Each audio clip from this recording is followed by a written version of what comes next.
Oh, for God's sake, it's you! Oh, jeez! I'm gonna need new pants!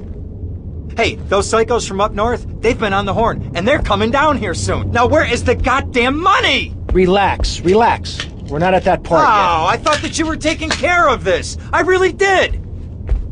And now those Guidos say we gotta do them a favor. You mean I gotta do them a favor? Oh, of course that's what I mean. Do I look like I can intimidate a jury? I couldn't intimidate a child, and believe me, I've tried. Now look, it's either that or Forelli's cousin Giorgio gets 5 years for fraud. You gotta take these guys out! I understand. Help the jury change their minds. Don't worry about it. No! I tried that! The jury case didn't go so well. So make them change their minds. Alright, more crap to wipe up. What did I do wrong in a past life?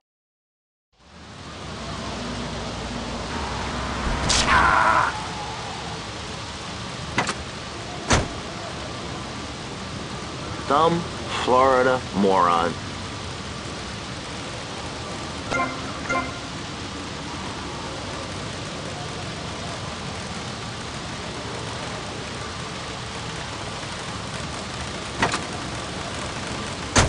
To have a patronizing voice on the radio? That's right, Michelle. With the way things are going under Reagan, at any moment the unwashed Huns from the Midwest could descend upon Vice City and enslave the poets and postal workers and force us to watch network programming.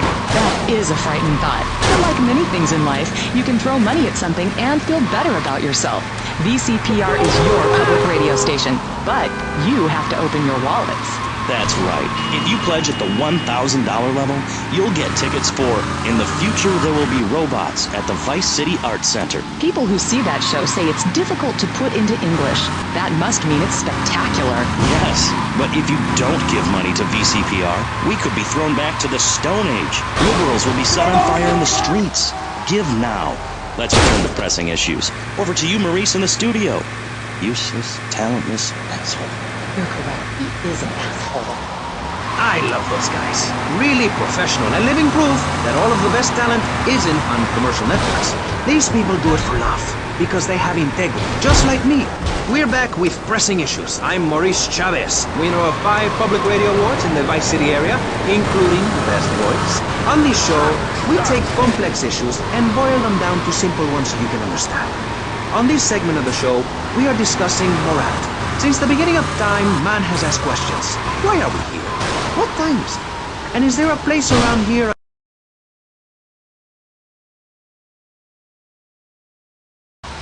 the mammoth extinct. I think we all know what happened there. Is it society's job to tell each other how to live? Recently, my city considered passing a public curfew that says nobody can be on the streets after 8:30 p.m. Of course, the bill didn't get passed, but it made people think. If you don't vote, you get morons in charge. Is that moral? I'm not sure. Let's press the issue. Children should be at home with their parents naked. A curfew makes sense. You know how much money I save not having to wear trendy clothes? Read a history book. At the creation of the universe, the Big Bang, everyone was naked.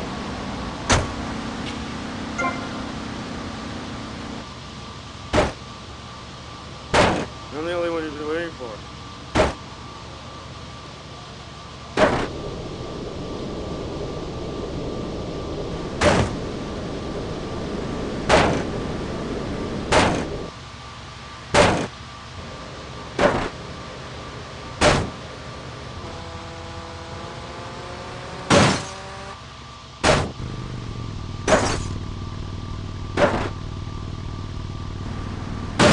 I can't believe this is happening! You know he's not guilty. Ah!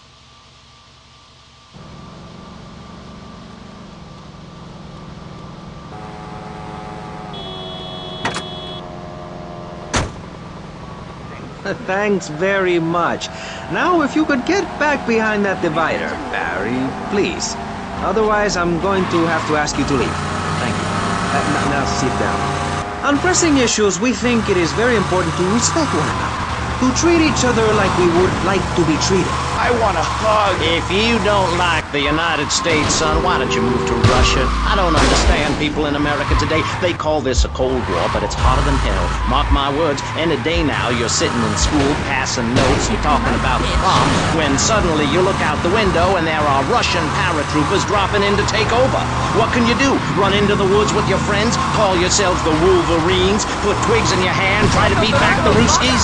No, you hightail it to past the Richard Salvation statue and blast off into space. But there is a limited amount of space. That's why I suggest anyone who wants the safety and security of your own bunker, give now. Call 866-9-SAVE-ME. We'll get you on the payment plan, and if you're paid in full on D-Day, you and your family will be safe. If not, you may have to choose to save yourself and leave the others behind. Hey, stop selling things on my show. You're not a valued sponsor who supports the art.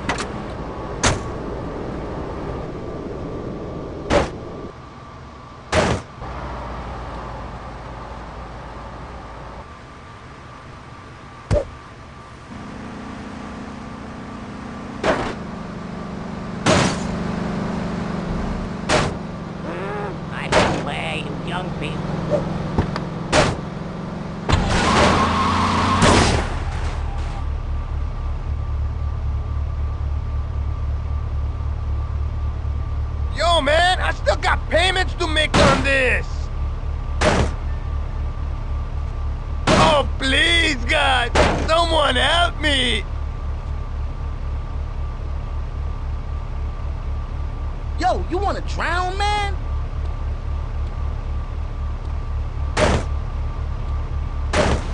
Watch where you tread. Innocent until I say otherwise.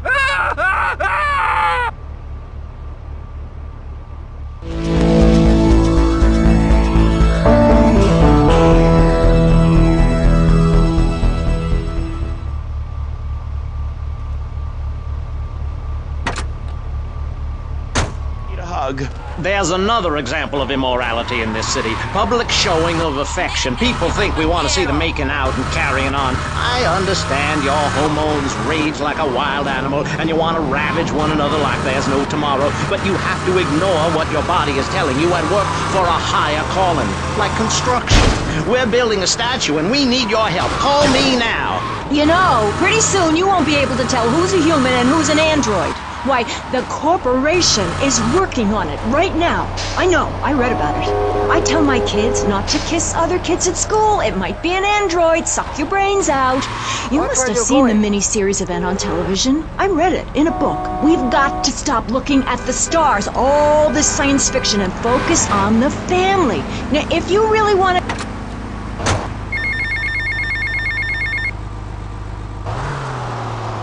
Hey, Tommy, it's Sonny. How's the suntan? I ain't got no suntan. We ain't got my money either, so I'm one of them myself. What are you doing? So tell me, Tommy, what are you doing?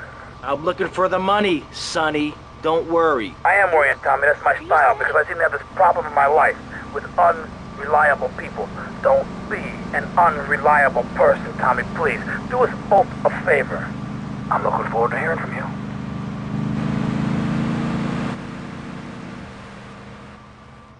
Avery, goes without saying. Tommy, any progress? No. Tell me later. Tommy, this is Avery Carrington. I believe you met at the party? Not in person. Howdy. Avery here has a proposition. Haven't we got other things on our mind? I'm trying to keep the wolves from the door. So could you please cut me some slack? I'm stretched like a wire, and even if I'm dead by the end of the week, I'd like to think that I didn't die poor. Now just calm down, both of you. Son, you help me, and any greaseballs giving you a hard time, I'll see to it they take a long dirt nap. Okay. What can I do for you? This delivery company's got its depot on some prime land. They won't sell. They're hanging on like a big old prairie rat. So we gotta go in there and smoke that vermin out. Head on down there and stir up a hornet's nest. The security will have their hands full, and then you can sneak in and put them out of business. And you could drop by Raphael's for a change of clothes. You might be there a while, but yeah, go for it. Should be a riot. If the balls drop like they should, stop by my office sometime. Who are these pricks anyway? Lawyer pricks, rug-wearing pricks, surrounded by pricks.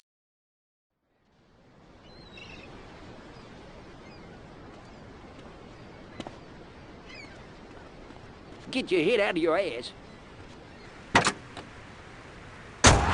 Is that people don't get naked. If you can't work on your car, or play the cello, or use sharp knives in your birthday suit, then what's the point of living? Well, it is a bit cold there. People put on clothes when it's cold.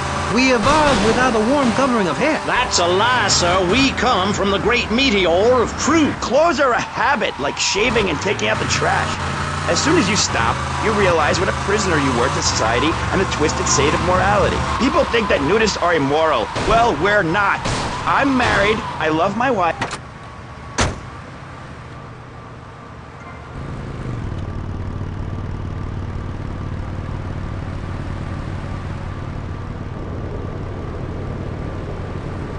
You're as clumsy as you are stupid. Politicians, and especially truck drivers. Truck drivers understand what it's like to be by yourself for days on end, with nothing but country music on the radio and a stick in your hand, shifting gears over and over. Truckers realize there's nothing to be ashamed of on the open road. Get naked and beat it on down the line. You've never seen a sense of community and morality like a nudist colony. We share everything, the cooking, cleaning, wives, a shared sense of what it's like to be a complete social outcast. Wait right there, Barry. I'm getting something through the cats. Headphones, that is. Yes? Yeah, okay. We just want to tell you a little more about public radio funding. We'll be right back after this. Hello, I'm sure you're enjoying our high-quality programming. I'm Michelle Montanius. Jonathan, I think it's time to acknowledge the people who are sending money in to shut up.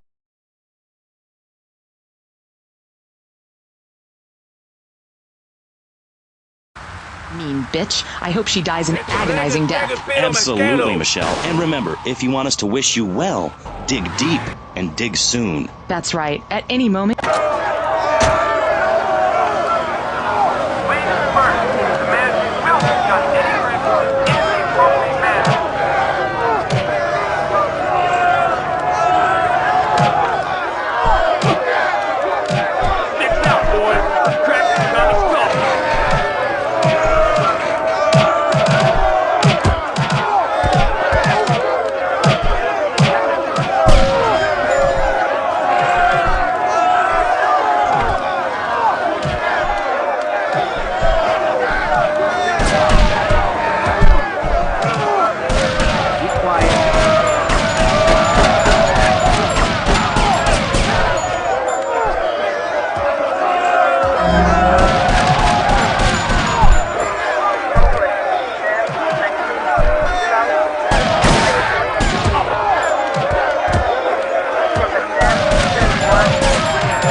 Come here and sit on my knee.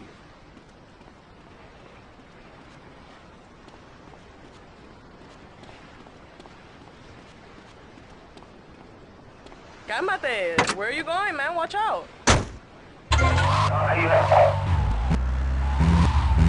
You messed up my gear.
Get to the payphone next to the mall in Washington.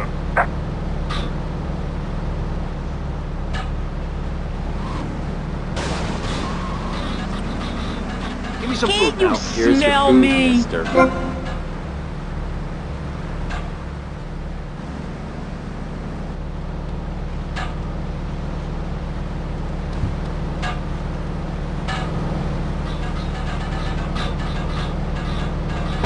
When I go to the store to buy an air conditioning filter, I'd rather not have to look at your moneymaker, amigo. I'm glad you are proud of it. But when people of Vice City are in a quickie mart, they should be able to have a simple financial transaction without seeing your fire hose. Are you with me? Sorry, Maurice. That's okay. Just try to behave. I think the sun must have got to you or something. Yes, maybe that's it. Maurice, if I may, you have a fine show here, and I'm glad to be on. But everyone within the sound of my voice and smell will die in the fires of doom. It is written, TV is trash, radio is trash, our newspapers are run by Canadians with an agenda. Our very way of life is threatened. We form this great state to play